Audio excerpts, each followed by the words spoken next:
안녕하십니까, 이세공 목사입니다. 우리 청년 여러분, 한 주 평안하셨나요? 오늘은 앞선 강의에서 모세 오경을 했었는데 이어서 역사서에 대해서 함께 나눠보도록 하겠습니다. 박수! 와!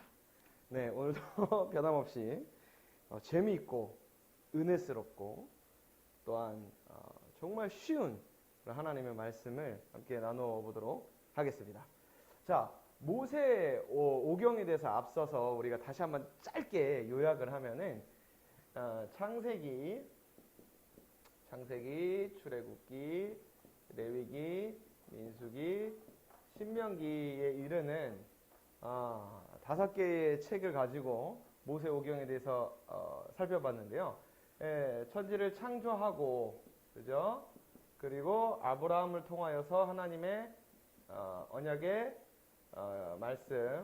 말씀을 주시고 약속하시고 언약의 말씀을 주시고 그것이 쭉 이어져 족장을 거쳐서 쭉 이어져 가다가 이제 출애굽을 하여서 가나안 땅까지 그 목전 앞에 두는 데까지가 모세오경의 이야기였습니다. 자, 그러면 여기서 이제 이후로 가나안 땅에 이제 하나님의 약속의 땅인 가나안 땅이 1차적으로는 아브라함에게 약속한 그 약속이 이루어졌는데 이게 그냥 이대로 끝나는 것이 아니라 이후에 이 약속의 땅에서 여호수아를 통하여서 정복 전쟁을 해가고 그 다음에 여호수아 이후에 사사기 시대를 거쳐서 왕정 체제로 가고 그 왕정 체제 이후에 안타깝게도 예루살렘이 멸망하게 되고 멸망하고 난 이후에 하나님께서 다시 포로를 귀환하시는 내용까지 그래서 귀환 이후에 암흑기를 거쳐서 예수님께서 오시게 되는 거죠. 결국 이 성경 전체의 이야기는 첫 시간 모세오경에서도 얘기를 했지만 결국 이 하나님의 이 언약의 말씀, 그죠? 언약의 말씀이 모든 것을 이끌어 가고 있다. 그 이 언약의 말씀의 주된 핵심이 뭐냐? 바로 예수 그리스도라는 거죠. 그죠? 예수님으로 말미암아 온 인류가 구원을 받고 그 다음에 사도행전으로 가면은 그 구원의 복음이 유대와 사마리아와 땅끝까지 이르러 그 하나님의 나라의 복음이 전파되는 것. 그것이 하나님의 언약의 말씀의 그 본래의 핵심이었다라는 거죠. 결국 이게 굉장히 중요한 거죠. 그죠? 우리도 이 언약의 말씀대로 지금 축복을 받으면서 살아가고 있는 거예요. 그죠?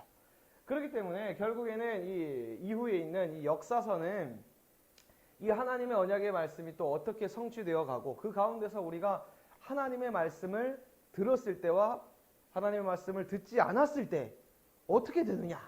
이것이 역사서에서 우리에게 주는 교훈이에요.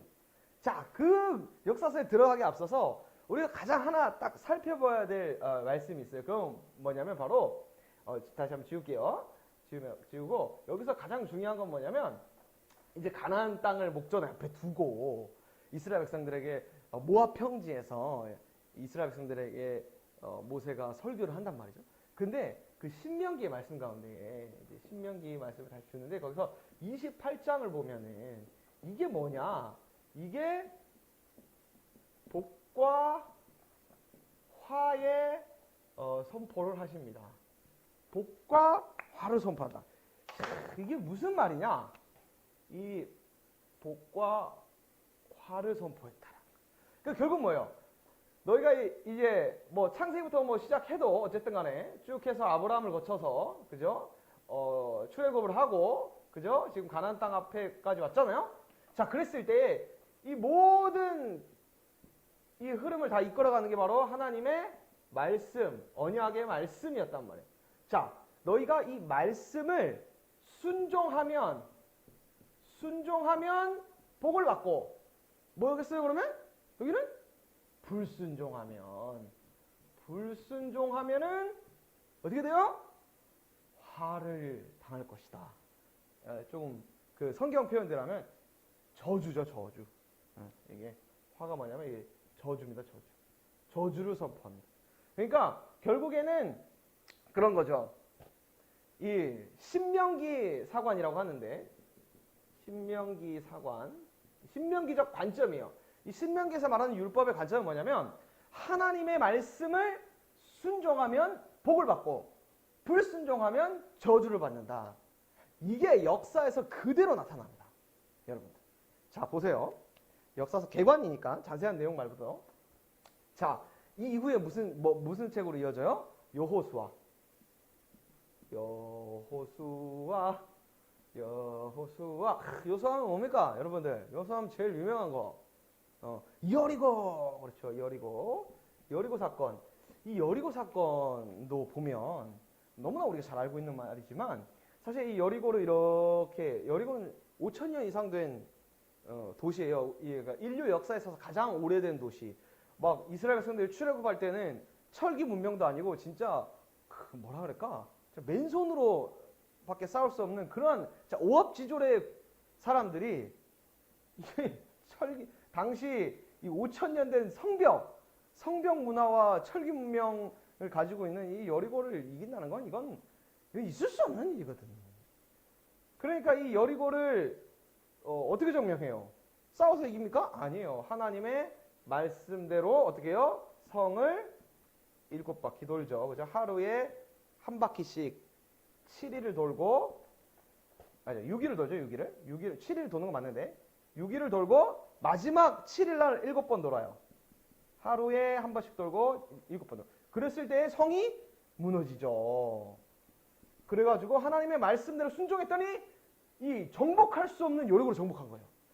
말씀대로 순종하면 이 여리고를 정복하는 복을 누리고. 자, 그랬을 때 이거 이후에 뭐가 나와요? 아간이 이 여리고의 그 물건을 숨깁니다. 탈취합니다. 자기가 그거 너무 갖고 싶어서. 그래서 불순종했을 때 이 여리고보다도 작은 아이성, 작은 성과의 전투에서도 지게 된단 말이죠.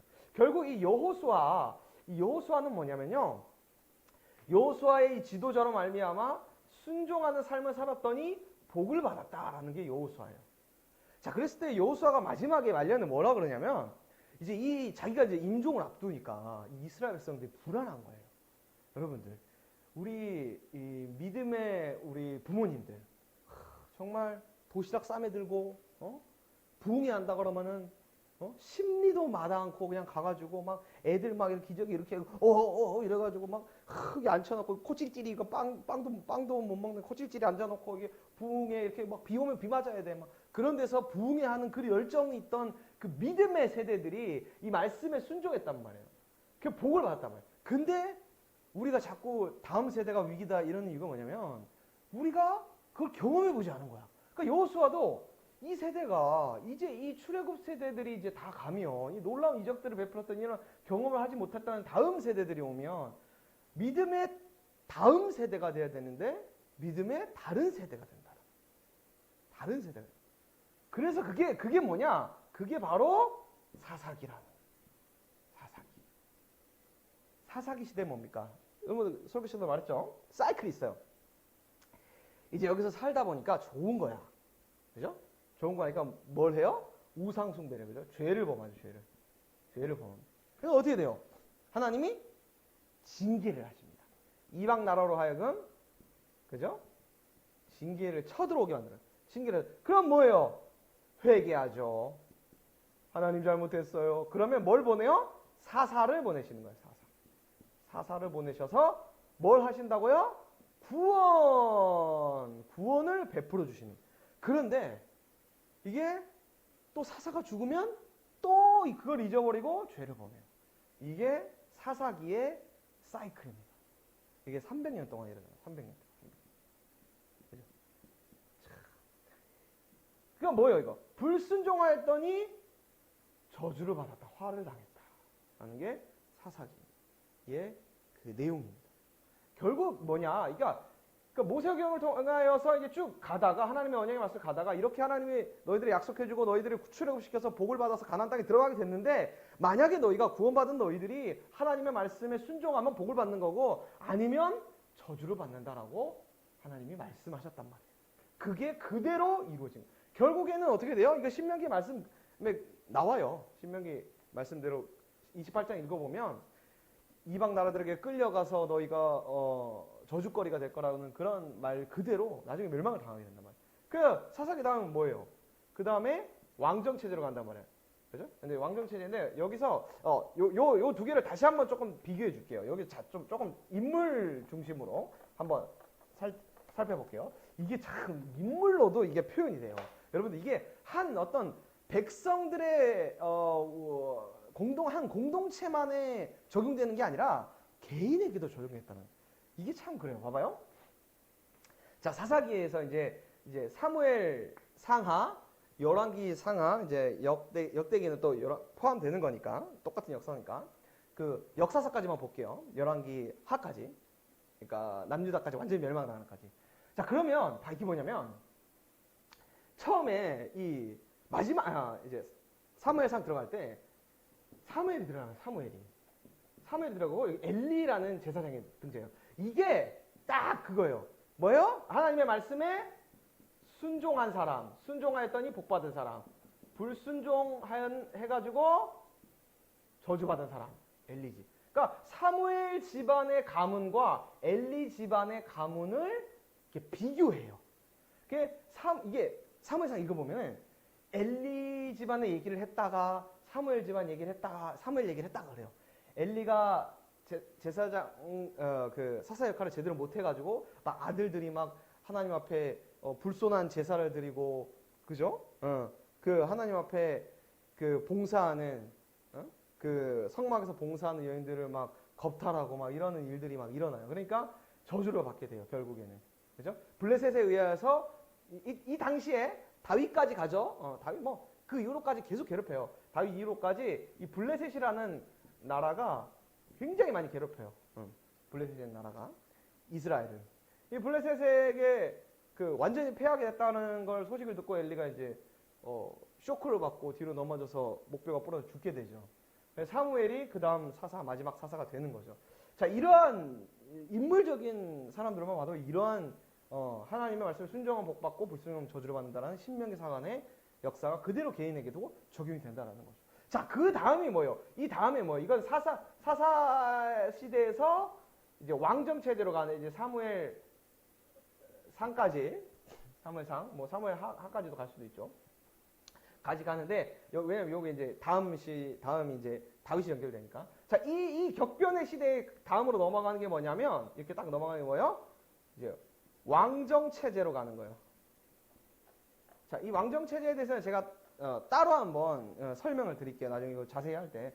이게 참 이게 어떻게 보면은 하나님의 나라에 대해서 잘 구현해내는 건데 이게 의도가 참 불선했어요. 그러니까 블레셋과 같이 우리도 왕과 우리를 정치적으로 다스릴 만한 그 사람이 필요하다라는 하나님의 신정 통치를 거부하는 그러한 그 이유에서 이게 왕정 체제를 요구했던 거거든요. 그러니까 그게 잘못된 거죠. 원래는 하나님이 원하셨는데 이것도 체제 자체는 하나님이 다 알고 계셨는데 어쨌든 왕정 체제로 넘어서 누가 이제 순종한 사람 누구예요? 다윗. 그 불순종한 사람 누구예요?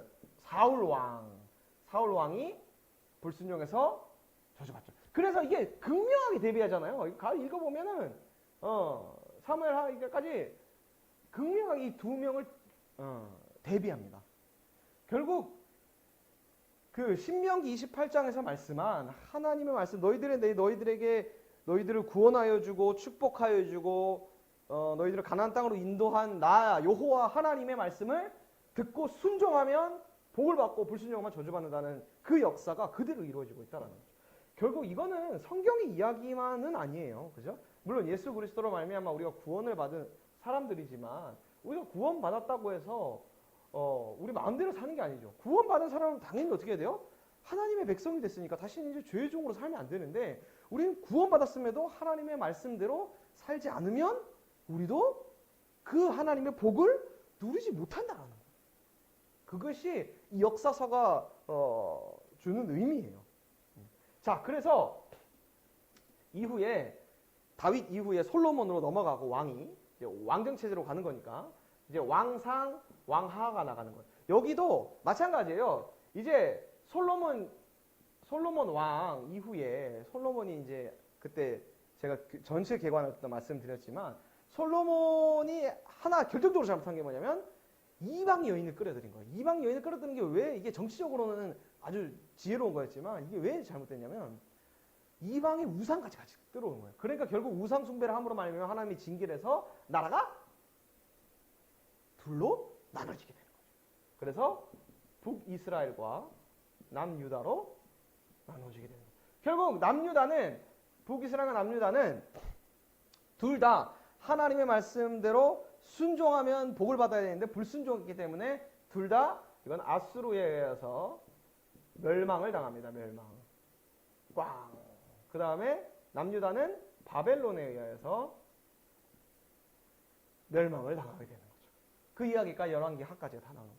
근데 여기서 중요한 또 핵심이 뭐냐면 이제 나라가 이제 그렇게 했는데 참 이게 되게 이 역사서 중에 이 왕들의 이야기를 들어보면 되게 웃겨요. 어떤 백성의 그 운명을 좌우하는 게 이게 왕에 의해서 좌우돼요. 결국 선한 왕, 선하다는 건 하나님 앞에서 하나님의 말씀에 순종한 왕, 순종한 왕이 있을 때는 복을 받아요. 나라가 복을 받아요. 잘 돼요. 근데 악한 왕, 악하다는 건 뭐예요? 하나님의 말씀에 불순종했다. 불순종하면 저주를 받는다. 이게 그러니까 왕에 의해서 나라의 운명이 결정이 되는. 그러니까 여러분들 이게 뭐냐면 진짜 리더자가 그렇게 중요한 거예요. 그러니까 결국에는 어떻게 볼까요? 우리 그리스도인들이 잘해야 사실은 우리로 말미암아 세상이 복을 받는 거예요. 하나님을 믿게 되고. 그러니까 이게 아주 또 이전에 단편적인 예가 있잖아요. 요셉이 하나님의 말씀대로 순종하고 요셉을 통하여서 하나님을 믿지 않는 보디발의 장군의 집이 부자가 됐어요. 그게 이상하지 않습니까?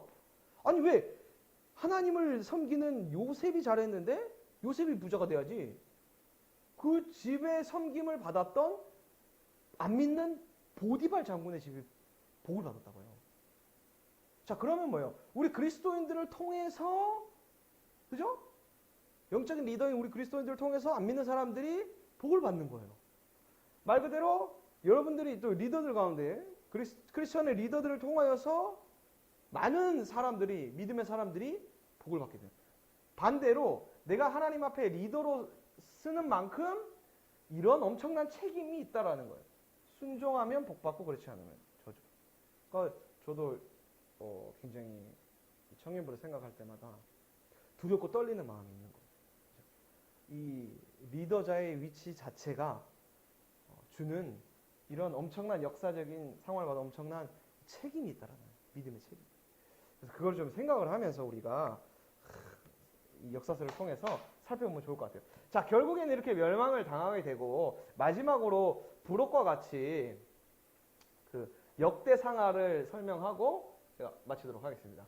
역대상하는 뭐냐면 이제 이 역대기라는 거는 역대상하 역대상하 이거 뭐냐면 제사장 자료예요. 제사장. 앞서서 신명기 사과는 뭐냐면 이제 선지자. 그러니까 신명기 사과는 핵심은 뭐예요? 하나님의 말씀에 순종하면 복을 받고, 다시 한번 적을게요. 불순종하면 저주를 받는다라는 거예요.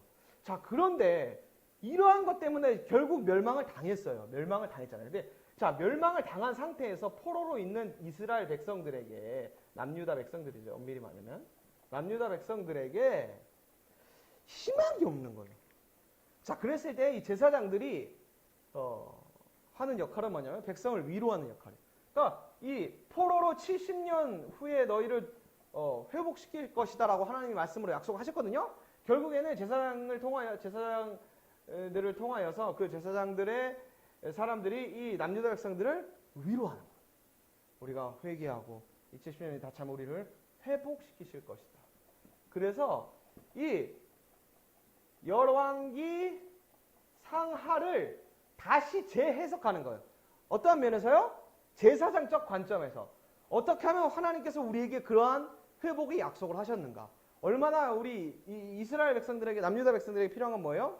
우리 하나님의 언약의 약속이 완전히 깨진 것이 아니다. 회복될 수 있다. 하나님이 그렇게 말씀하셨다라는 것을 이 역사서를 재해석해서 그 가운데서 하나님의 회복의 메시지를 이끌어내는 거예요. 그래서 특별히 특징이 뭐냐면 다윗 왕국의 이제 이 남유다 백성들이 이제 70년 만에 돌아왔을 때의 가장 큰 목표가 뭐냐면 다윗 왕국의 그 재건이에요. 재건. 다윗 왕국의 재건. 그러니까 다윗 왕국이란 건 뭐예요? 결국 하나님께서 정말 이상적으로 하나님의 나라의 그 비유가 되는 이 다윗 왕국의 그 나라를 재건하고 싶은 게 이 남유다 백성들의 소망이었단 말이에요. 그래서 다윗에 대해서 좋지 않은 것들은 기록하지 않습니다. 그리고 다윗의 좋은 이야기는 더 부각시켜요. 그래서 하나님께서 다윗을 통하여서 주셨던 그 언약의 말씀을 그 다윗 왕국을 더 부각시키는 거예요. 위로하는 거죠. 자, 그러한 관점에서 이제 좀 더 자세히 보면 그러한 내용들이 우리가 살펴볼 수 있거든요. 결국에는 뭐냐? 결국 이거는 어떻게 보면 신명기 관점과 이 역대기 관점이 서로 다를 수가 있어요. 그러나 이건 다른 것이 아닙니다. 제가 늘 말씀드리죠. 모든 건 예수님으로 다 해석이 됩니다. 모든 것은 성경은 다 예수님으로 말하면 예수님이 모든 것은 율법의 완성이고 예수님이 사랑의 완성이고 다 완성하신 거예요. 결국 뭐예요? 십자가는 뭡니까? 그때는 말했죠. 네. 하나님의 정의 뭡니까? 신명상하죠. 순종하면 복을 받고 불순종하면 계속 얘기하는 겁니다. 불순종하면 저주를 받는다. 그러니까 우리는 불순종하시고 저주를 받아 죽어야 되잖아요. 죄의 값은 사망이니까. 이걸 어떻게 할 수가 없어요. 하나님은 정의로운 하나님이니까. 근데 하나님이 또 어떻게 해요? 사랑해. 그거를 누구에게 한 거예요? 하나님이 회복시키신 거예요. 그리고 품어주시고 누구로 말미암아 예수님께서 대속하셨죠. 대속이라는 개념이 대신 속하여 주셨다. 하나님의 사랑. 그러니까 십자가 안에서 모든 것이 다 해결되는. 역사의 모든 흐름이 이 십자가로 말미암아 완성이 되는 거예요. 결국에는. 그죠? 그래서 신약으로 넘어가게 되는 겁니다. 자, 그래서 이제 역사서를 마무리하면서 여러분들 마무리를 할게요. 정말 중요한 건 뭐냐면 여러분들 이 두 가지를 그리고 우리가 십자가의 은혜를 항상 기억해야 돼요. 십자가의 뭐라고요? 은혜. 그러니까 우리는 은혜를 받아요. 그러니까 이게 뭐냐면 결국에는 우리가 신앙생활을 하면서 하나님의 정의를 생각해야 돼요. 우리는 하나님 말씀에 순종해야 돼요. 그리고 우리가 어떨 때라도 예수 그리스도의 그 사랑을 잊어버려서는 돌아와요. 돌아온 탕자. 그죠? 그래서 그 은혜 안에 거할 때 우리가 정말 하나님이 원하시는 그 뜻대로 살아가는 거라는 거죠. 결국 하나님은 이 두 가지를 다 완벽하게 하나님의 십자가의 은혜로 살기를 원하신다라는 거죠. 이것을 정말 잘 이해하고 머리로만 하는 게 아니라 삶 속에서 살아내는 사람이 뭐랄까요? 느껴본 사람이 많이 알 수 있는 거죠. 여러분들도 그 역사의 모든 그 성경의 말씀들을 읽으면서 그러한 은혜를 누리고 그대로 살아갈 수 있는 청년이 되기를 간절히 소망하고 축복합니다.